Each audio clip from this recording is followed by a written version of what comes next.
All right, we're here on part 2 of our performance series with Dr. Ian McKeown of Port Adelaide Football Club. A big reason why I have Ian here is he's worked at the highest levels of sport internationally, but he also did his due diligence working at all other levels, whether it's with kids, whether it's with special populations. He's put himself under the gun to continually refine everything he's had to do. Now, Ian, one thing we want to talk about in this specifically is buy-in with sport coaches, right? There's a lot of people out there that they read my book, but they think, hey, is that just for athletes? Like, I'm having trouble getting buy-in with the head sport coach. Either they don't read the research, or they want us to do crazy things in the weight room, or they want us to absolutely punish the guys so badly via training because they did something wrong. Any number of things, right? Like, a lot of coaches just feel like they're trying to connect with somebody who ends up being their superior, or at least a part of their team that's integral, and they can't figure out a way to communicate to them. Now, I'd love to hear your opinion, because I just feel like one area coaches go wrong is they always try to convince people through research and facts, and they make the mistake that because that's interesting to us, that's how a sport coach is gonna love that. But like, for somebody in your position, how do you build buy-in with your sport coach, and what do you recommend for other people? I think you touched on it really early on there. Sports coaches are ex-athletes. They're ex-players. That's a good point. Many of them are. Many of them are. And whether it's they played in high school, whether they made it all the way to the pros, whatever the context might be, like they've been around. Like they that's where they live. That's typically how they think. So I think everything from a conscious coaching point of view absolutely applies to the same to coaches. I think that where I feel like you need to get a little bit savvy around this is yes, I'll obviously think, okay, well, do I tell every player the latest research on hamstring injuries? Hell no. No, it's information overload. Yeah, but you might tell 3 or 4 that are absolutely interested in it, maybe a little vested interest, maybe doing it as part of their studies. Like, so there are exceptions out there. So there's absolutely no blanket rule on this, but it's about being able to create what I call like a two-way respect. So I'm trying to gain respect from the coach, but what I've got to remember is it's not just that way that's important. Mm-hmm. You've got to be able to give it back as well. You've got to. They want to feel like you understand them, right? Like, because that's really what they're saying is, I want these things. They want to be understood. They want their point acknowledged. They're not trying to. I think a lot of people, to your point, they think that the head coach is trying to dictate something, and it can come across that way, right? Because we're imperfect communicators. But sometimes maybe they just don't understand, and we tend to attribute, no, they're being a dick. And it's like, no, like, are you hearing what they're saying? Am I hearing you right? Like, making sure it's two-way? Yeah, absolutely. And it's, you got to understand, you got to respect that these guys maybe played 300-400 games, that whatever they've done, their career, and not only their playing career, but their coaching career has probably exposed them to a lot of different practitioners. And you've got to remember, maybe their last 3 or 4 strength coaches as a player, because they're going to have retired at some stage, that's going to be in a dark time. If that guy was an asshole at the same time, hey, guess who's an asshole too? Their next strength coach. Right, they remember that experience. Yeah, that's you're tarred with the same brush as these guys. And if you're completely different, that's great, but you have to be able to build a relationship to be able to show that in the first place. And that takes a long time. And again, probably comes back to my point earlier about patience and how we have to make sure that we take the time to get to know these guys and not just come in and say, right, okay, this is how we're going to change things. What do you want as a coach? What do you see? What had worked whenever you were playing? You were really good at X, Y, and Z. What did we help you out with anything like that? Like what of our players do you think is the same? Asking them pointed questions, right? So like absolutely. the first 2 things, just to make sure we keep this clean. Like, if we want to buy in with a sport coach, right, or we want to develop that buy-in, it's establish a 2-way street, right? Listen to them, take a moment, try to see where they're coming from. Don't get caught up in how they're saying it. Try to think deeper about what they're saying, right? 2 is patience, right? Again, goes back to part 1 of our video where we talked about even getting the job and interviewing and all that, is you have to make sure that you're almost collecting enough people data, so to speak, to say, okay, I think I'm hearing him out, but don't jump to a conclusion. Now, there's a lot of coaches that would fight back on that and say, yeah, but what they're doing could hurt our kids, right? Or hurt whoever they're working with, right? It's kind of like a CEO of, well, I feel like I need to do something because our product's defective, is essentially what a lot of these people are saying. So what would you say to people that can't afford to have that patience because they really recognize something is going wrong and I need to intervene? Is there some other strategy, how can they do that tactfully where that person doesn't feel attacked? Because that's how a lot of these coaches feel. Yeah. If you come at them with an informed opinion and it looks like dissent, right? Like they're going to be like, they'll just come at you stronger. How can we navigate that? Well, you know, in any of the examples that you give, and it's probably maybe a bit of a programming question or a high performance systems type question, but the way that I like to look at it is no matter what a coach throws into the system, whatever it throws at the players, we are able to manage that and be able to mitigate any risk that it involves. If they wanted to do, if the training program runs over for an hour one day, does that mean that we keep the rest of the program the same so that, you know, that they actually end up with a higher risk of injury? Hell no. You read what's in front of you. You move the pieces around so that the total load doesn't get any better. You make sure that you have those things in place. So you have this. It's this ever evolving like glob of work that's being done throughout each day, throughout each week, throughout each month. Yeah. And no matter what is thrown into it, maybe you maybe have like 3 really hard games in a row. Oh well, that doesn't mean I maximally load them through that time at the same, whether that's on the training, on the practice field, or whether that's in the weight room, wherever that happens to be. We make sure that we're mitigating risk, we're mitigating those spikes in load. You have a plan B. Yeah, you're trying to create a plan B. Oh, you have every plan under the sun now, ready to go for. Would you say, because again, we want to focus on building buy-in with them though, so build it, like having a plan B is a great backup plan, right? If we don't have that. But to build buy-in, like, don't you think we could also offer that? Like, here's where I'm going with it. I know whenever I've dealt with a difficult person, right? And it's more similar than it is different, whether that's an athlete, a neighbor, a significant other, you know, a family member, a coach, whatever. You've got to give concessions, right? Like you've got to say, hey, I hear you on this. Make sure they feel acknowledged and make sure that's authentic acknowledgement. What would you think about if we did X? And that X should be a concession, a clear indication that you're giving them ground, right? And then you ask kind of maybe where you could gain ground. So, hey, coach, I understand what you're saying here. What if we tried this? I'd be happy to alter, you know, X, Y, and Z. Would you be willing to give us more time on this day than to focus on recovery, right?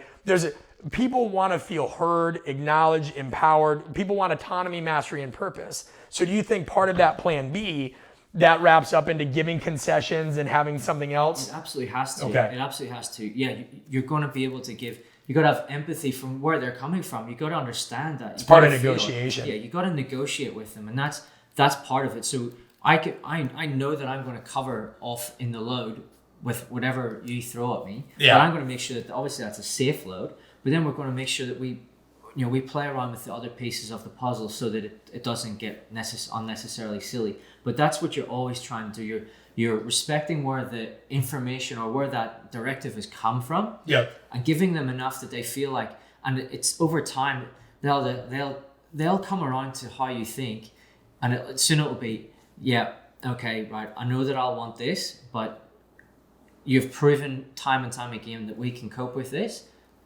I'll let you deal with it. Like that day is the greatest day as a coach. Now, bear in mind that it will last maybe 10 minutes and then you get back. Yeah, it's an ongoing process. And I think you touched on an interesting point. Most people think buy-in is something they just get once. Yeah. And that's that. And I always try to remind, like imagine, I try to tell people just to get them out of the frame of mind of being so singular in their focus.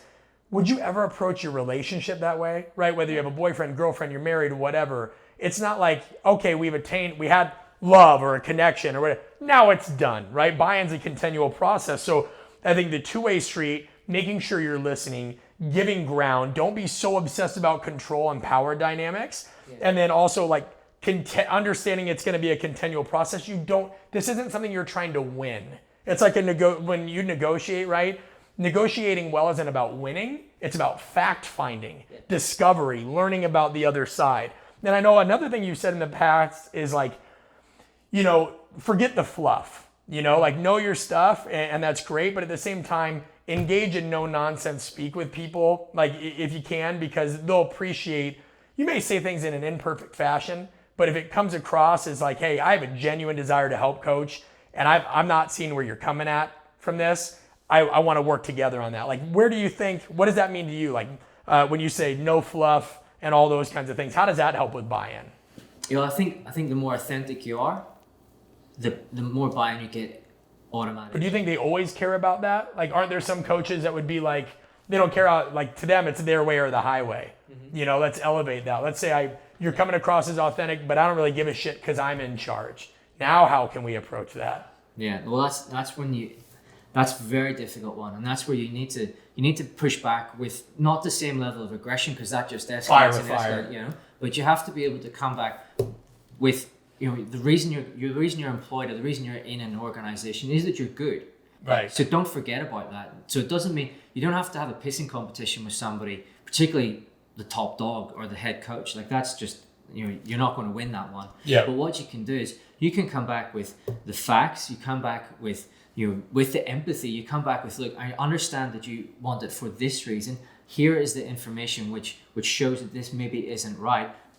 And then start the negotiation process with a little bit of pointedness, but it doesn't have to be anything more than that to be able to get your point across. And that's my personal way. No, I think that works fine. Like, for some people, information will be enough. Like, I know I had a golf coach that I worked for one time. Giving him research or facts, it didn't help at all. Yeah. What did help is communicating values and saying, hey, like, I know we're on the same page here. These are the values we've established, right? As a team, as a organization, what have you. I think sometimes reminding them of that. I know even when I had a canceled flight, right? And I was in the airline customer service, and this woman had no interest in helping me, no matter what. So I'd try to state the facts. I'd try to be patient. I'm like, hey, I'm sure you've had a million people screaming at you.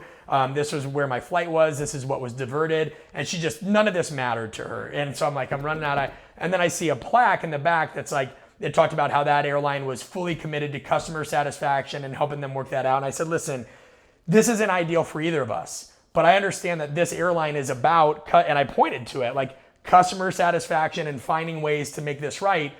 That's all I'm asking for. And once she was reminded of the standard that she was also held to, because I think that's important, right? Like, these organizations or football clubs or anything, that's a collective effort. Everybody understands the pledge of allegiance they're taking to be a part of that. So there were some times where I was like, Coach, I understand the research doesn't matter to you because you've won doing it this way. I understand that you think, at the time I was like 23, that I'm a kid that's probably overexcited. But at the same time, aren't we trying to do what's best for the student athlete and push them forward for the future? Like, it sounds to me like we're just doing stuff based off the past. Now, he looked at me like he wanted to tear my head off for a moment. But once he kind of realized what I was saying, and it was like, yeah, man, we're not living our values if we're getting stubborn. He took a second. We were able to have a little bit more thoughtful discussion. Have you ever been in a situation like that where it's like, you had to just drop everything and just be like, listen, almost exasperated, aren't we trying to achieve this and getting back to base values? Have you ever had to deal with? Absolutely. And it's that ability, as soon as you drop everything and get back to, look, guys, where are we at? Right. Yeah. That's once you that appeal helps with everything. Dress it down. We're just people trying to solve a damn problem. Where are we at? Like, we're not enemies here. We're not in opposition teams. We're all in the same team. Hey, you know what? I want our team to win as much as you do. I can guarantee it. My job's on the line, not as much as yours. Speaking to long-term goals. Absolutely the same thing. You know, and that does make it so much easier. Once you get past that first barrier, you can then start to, you know, play the long game.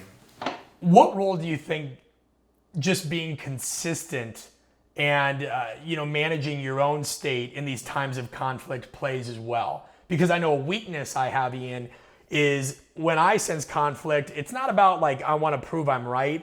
I just want to do what's best for whoever we're trying to serve. So I'll tend to get angry sometimes and be like, why do I have to even convince this person, right? And then I notice that, like, hey, if you show yourself to act erratically, especially under pressure, we all know that's not going to help buy-in, right? So what role does consistency of behavior play in terms of like, matching up, hey, what are some things we communicate well on? Maybe you and that sport coach.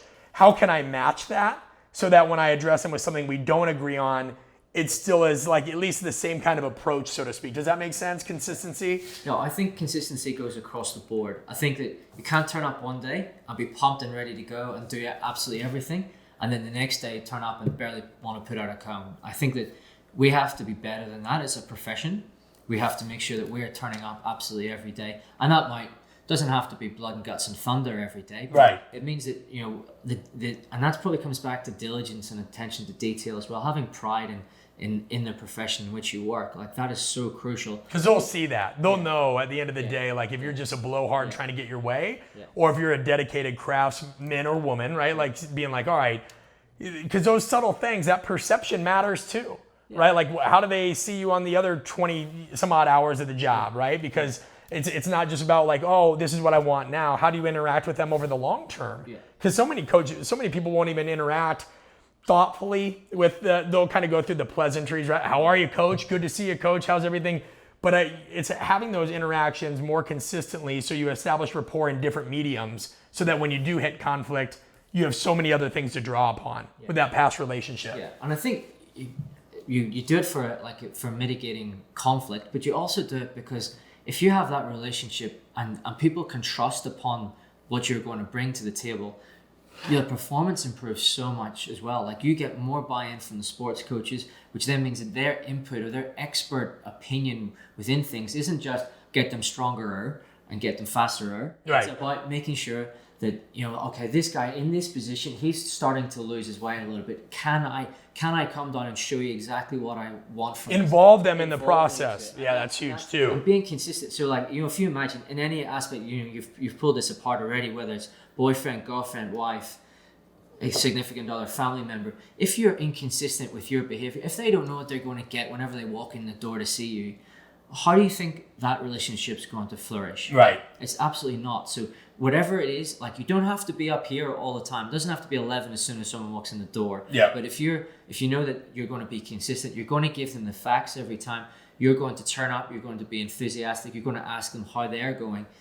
If that's the bare minimum and you keep that the same, that is a massive win, and that gives you so much more credence for whatever happens next. And I find that particularly if it's you're in a win-loss environment, you're in it's performance sport. That's absolutely what it is. But if high stakes scenarios. Yeah, if you're turning up on Monday and if you're bottomed out because the team lost and everyone else around the club is bottomed out too, that's no good to anybody. But it doesn't mean you got to come in and fist bump everyone and be right. Don't fake this. Don't fake it. But as long as they know, whenever you turn up, no matter what happens, you're going to care for them. You're going to listen to them. You're not going to get too stressed out by it. You're going to make sure that you're doing what's best for the team to make sure they win on Saturday, which is absolutely what we're trying to achieve across the board. So the more that you can do that, not only from an every day, so like that pre-season time where there's not that win and loss, right? But when the roller coaster does start, can you keep yourself in a relatively consistent state pattern? Management? Yeah. It is crucial, and you have to. State management is perfect because you need to be able to elevate yourself alongside everybody else, right. But you also need to be able to pull yourself down a little bit too, and that's crucial within that. And again, maybe a little bit of reading the play and reading the environment in which you're in and seeing what's going to be the most effective way for me to be in this environment. Be the chameleon within the room to be able to get what you need. And the fact is people need to face these issues, right? And this is a big reason like why at our Art of Coaching apprenticeships, we put people in these improv type scenarios. Yeah. Because I think another reason people aren't good at getting buy-in is they're not faced with these scenarios. They run from these things, right? And now you mentioned, just to finish this out, there's 7 points, right? We've established a two-way street. Listen, right? Give ground, give some concessions. People want to be heard and acknowledged. That shouldn't be foreign to you, right? Like that shouldn't be an issue just because somebody wants to do. I mean, one of my friends, he said this great, it was on his podcast. He said, could you imagine if you went to your favorite restaurant and you really wanted a steak and you're like, I want a steak medium rare. And the waiter says, nah, no, you don't. You want this. And he suggests some kind of pasta, right? And you're like, no, I'm pretty sure I want a steak. That's why I came here, right? Now, unless he says, hey, well, it's got mad cow or whatever else, right? That's a different story. But like, it's not all that different. Coaches come down, they say they want something, and then we act, no, you want this. It's like, no, you've got to give ground and listen. You mentioned about communicating values, right? Try to find level ground. Don't always make it about, I'm right, here are the facts, this is why you should listen, it's urgent. Just find what's the common thread. Dress it down. Speak as people, right? Like it can get easy to start to get, well, I'm intimidated, I don't know how to address this. So then you come across as unnatural, which was like the next thing, right? Be consistent and authentic. Don't try to make this bigger than it needs to be. You're having a conversation with somebody and you want their point of view. And then I love this one, involve them in the process. You mentioned that. Come down, let them see it. And I know that fed so nicely into my previous golf example. The coach was like, I don't want them doing cleans or deadlifts. Those are football movements, And I was like, well, no, we do other things too, coach. And I was like, I'll tell you what, why don't you come down at 3:30 p.m. We'll show you what we're doing. And I knew he wanted to see core and these things. And so we did something. He's like, my goodness. Like now he didn't attribute the weight room with loud music, Pantera, weights dropping. He was like, I don't know. Now I see it. Ian, I think that's awesome. Did I knock all those 7 points out? Perfect. Guys, if you want more of these, remember my book, Conscious Coaching, has chapters on mistakes, suggestions. We have all kinds of stuff on influence tactics in my online course, BuyIn. Use these strategies. And just like we've talked about in some other videos in this performance series, it's never one thing. It's how they all come together. So make sure you're listening to these videos. Ian's perspective is invaluable. The courses, everything else you can find linked below. Appreciate it again, man. Awesome work. My pleasure.